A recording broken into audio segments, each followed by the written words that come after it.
Welcome to Vietnamese podcast for beginners, created by SVFF, tiếng Việt giọng miền Nam cho người nước ngoài. Podcast number 1, Greetings, chào hỏi. Hello everybody, my name is Phi, and I will be your host today. In this lesson, you will learn how to greet in Vietnamese. Some pronouns such as ông, bà, anh, chị, em. How to use yes/no questions with this structure, có, không, and also the conjunction còn.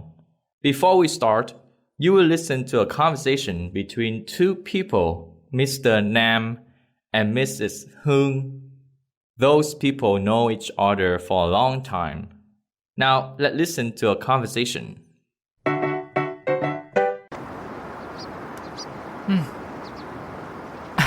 Dạ, em chào chị Hương.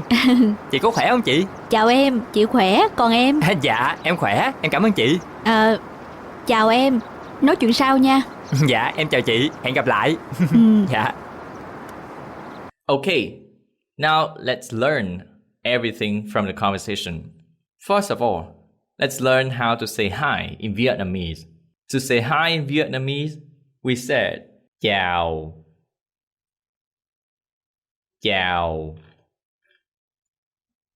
Usually, Vietnamese put a pronoun or a name after the word chào to greet the person you're talking to. Chào John. Chào Nam. John and Nam are the names. If you want to say hi to Maria, how would you say? Chào Maria. Chào Maria. Do you know that in Vietnam, it is very important to address someone correctly even on the first time you meet them? So Vietnamese addressing system is not simply you and me. We have many pairs depending on the gender, the age, and the relationship of that person with you. In this lesson, I will introduce some basic pronouns you use when you call someone. So let's start with someone at the same age as you. If you talk to someone at the same age as you would call yourself mình. Mình. And you would call the person you're talking to bạn. Bạn. In other words, if you are at the same age as the person you're talking to, the word me or I would be mình. Mình. And you in this case would be bạn. Bạn. You might heard some people talk about the word tôi. Tôi also means me or I when you talk to someone at the same age as you. But in Southern accent and in speaking, we rarely use that word. Instead, we use mình, not tôi. So that's the first pair of pronouns I want to introduce. Mình, bạn. Now let's move to the second pair. If you are talking to a guy a bit older than you, think about your older brother. In this case, you would call yourself em. And you would call him anh.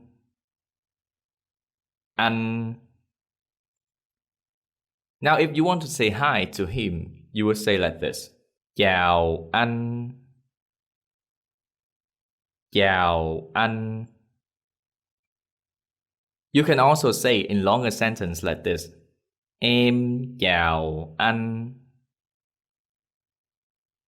Em chào anh. So when you are a bit younger than someone, you are em. And when you talk to a guy a bit older than you, like your older brother, you call him anh. So that's the second pair. Now let's move to the third pair. What if the person you're talking to a bit older than you, but that person is female? Think about your older sister. In this case, you also call yourself em, and you would call that girl chị. Now, if you want to say hi to her, how would you say? Chào chị.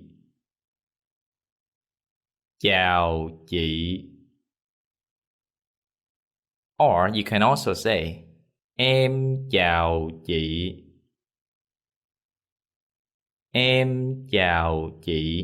So that's the third pair of pronouns I want to introduce. Let's move to the next one. Now you're talking to a guy a generation older than you, a lot older than you. Think about a person at a similar age as your dad. In this case, you would call yourself con,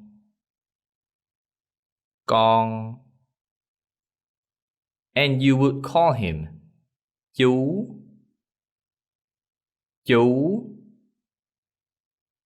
So if you want to say hi to him, how would you say? Chào chú.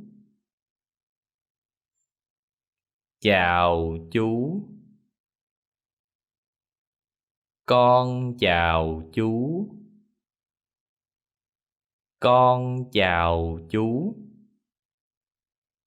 Good. Now the next pair. You want to talk to a person a generation older than you. You can think about a person at the same age as your mother. In this case, you also call yourself con. And that lady you're talking to, you would call her cô.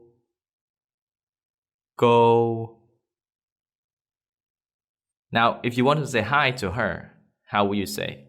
Chào cô.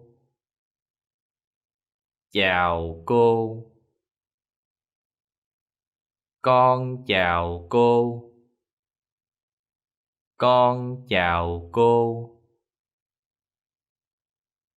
Sometimes they also call that lady dì.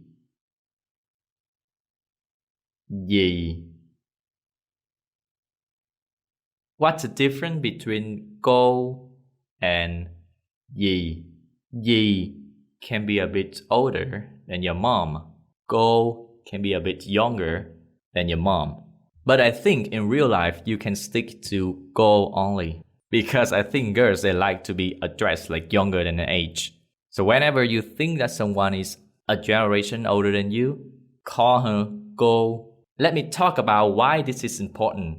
In Vietnamese, if you address a person incorrectly on the first place, that's gonna be very funny. Or sometimes it's gonna be very disrespectful if that person a lot older than you. For example, if you talk to a lady a generation older than you, and you call that person bạn and yourself mình, they may be angry at you, or that's considered like rude or disrespectful. So it is very important to address someone correctly on the first time you meet them.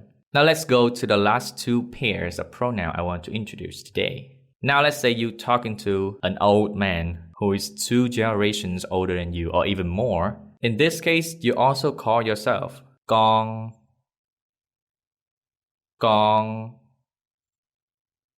And you will call him ông.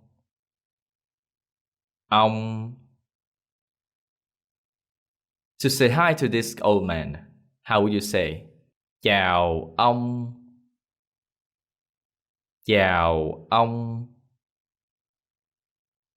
Con chào ông.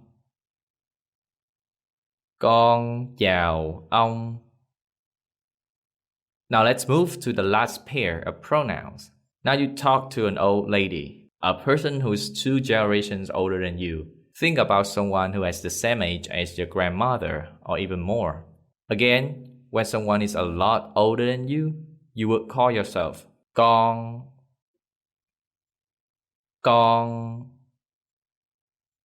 And in this case, you would call this lady bà.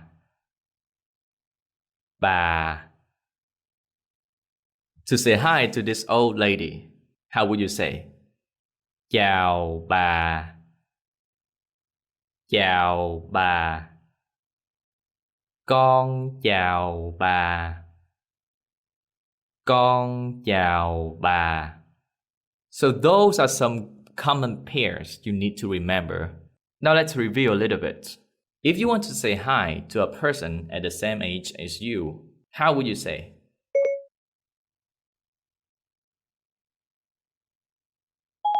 Mình chào bạn.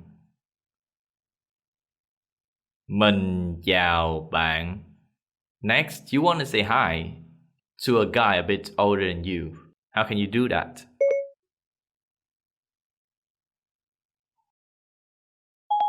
Em chào anh.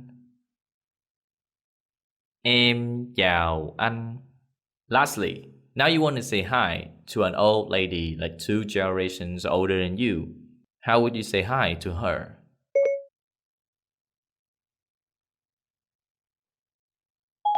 Con chào bà. Con chào bà. There's a bonus questions for you. Now let's say you are a guy and you are a bit older than a person. You want to say hi to that person a bit younger than you. How would you say hi to him or her?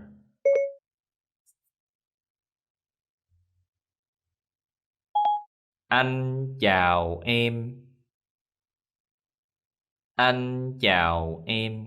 So because you are a bit older than him or her and you are a guy, you in this case address yourself anh and that person becomes em. Do you see how it works? So that's all. We just learned how to say hi and some common pairs for the pronouns in Vietnamese, how to say you and me, depending on the age, the gender, and the relationship of the person you're talking to. Now let's analyze the conversation with me. In the conversation, Nam said, Em chào chị Hương. Em chào chị Hương. So you can understand that Hương in this conversation is a bit older than Nam, the speaker. So he addressed himself, em, and he said hi to Hương. Em chào chị Hương. Hi Mrs. Hương. Em chào chị Hương. Now continues. Chị có khỏe không? Chị có khỏe không? Khỏe means healthy, good when we talk about health. Có khỏe không? Có plus an adjective plus không is used to form a yes-no questions. Chị có khỏe không? Are you good? Are you fine?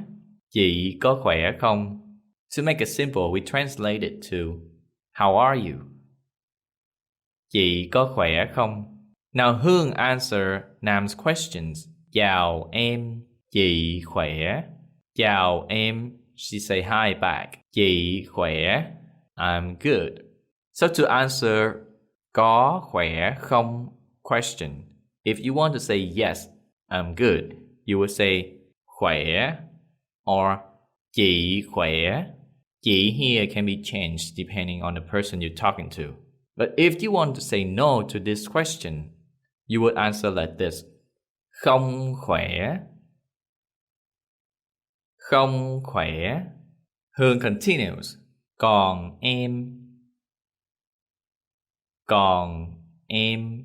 Còn is a conjunction similar to and or on the other hand. Còn em. How about you? Nam said, em khỏe. Em cảm ơn chị. Em khỏe. I'm good. Em cảm ơn chị. Cảm ơn. Thank you. Cảm ơn. To say thanks to someone, you can simply say cảm ơn and plus the pronoun of the person you're talking to. Cảm ơn chị. Cảm ơn chị. You can say in a longer sentence like this. Em cảm ơn chị. Em cảm ơn chị. Hương continues. Chào em. So why she say hi again in this case? Well, actually, chào can be used both as a hello and also a goodbye. Chào em, bye. Hương continues. Nói chuyện sau nha. Nói chuyện sau nha. Nói chuyện. To talk. Sau.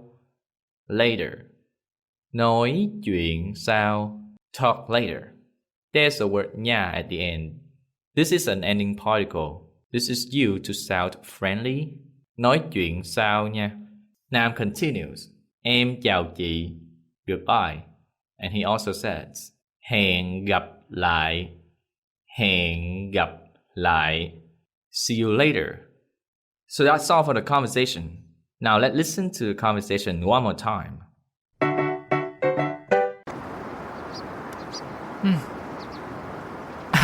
Dạ, em chào chị Hương. Chị có khỏe không chị? Chào em, chị khỏe, còn em? Dạ, em khỏe, em cảm ơn chị. Chào em, nói chuyện sau nha. Dạ, em chào chị, hẹn gặp lại. Dạ. Good. Now let's move to the practice part. There are 4 sentences. You will translate these sentences from English to Vietnamese. Sentence number 1. Now you're talking to a girl a bit older than you, and you want to ask her, how are you? How would you ask her in Vietnamese?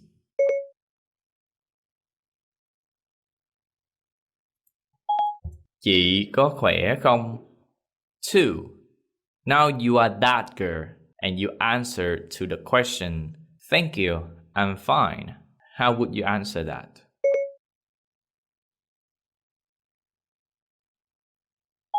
Cảm ơn. Chị khỏe. Sentence 3. Now you say goodbye to a guy who's a bit older than you, and you also say, see you later. How would you say that in Vietnamese?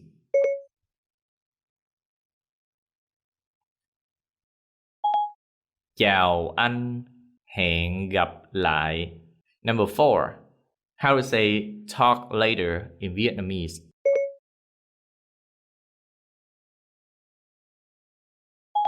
Nói chuyện sau nha. Next, let's move to some vocabularies. You will listen to a list of vocabulary that you need to review and remember from this podcast. Vocabulary: healthy, khỏe, and, còn, to talk, nói chuyện,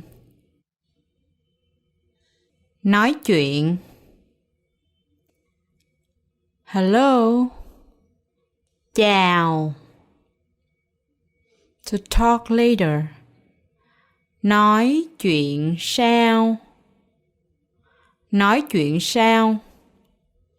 see you next time, hẹn gặp lại,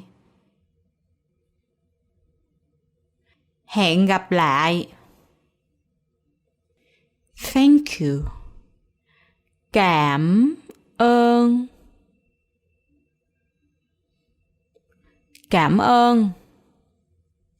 So this is the end of the podcast. In this lesson, we have learned how to greet, how to say hi, how to say how are you, and some basic pronouns in Vietnamese. Also, we have learned how to ask yes/no question by using có, không, and the conjunction còn. I hope that you find this useful. You can take a look and download the PDF audio of full lessons, just vocabulary, just dialogue. If you want to practice more, we have created the crossword for learners to review the vocabulary. And to have some feedback for us, feel free to send us your suggestion. We appreciate that. And this is the end of podcast number 1. I will see you in podcast number 2. Chào bạn.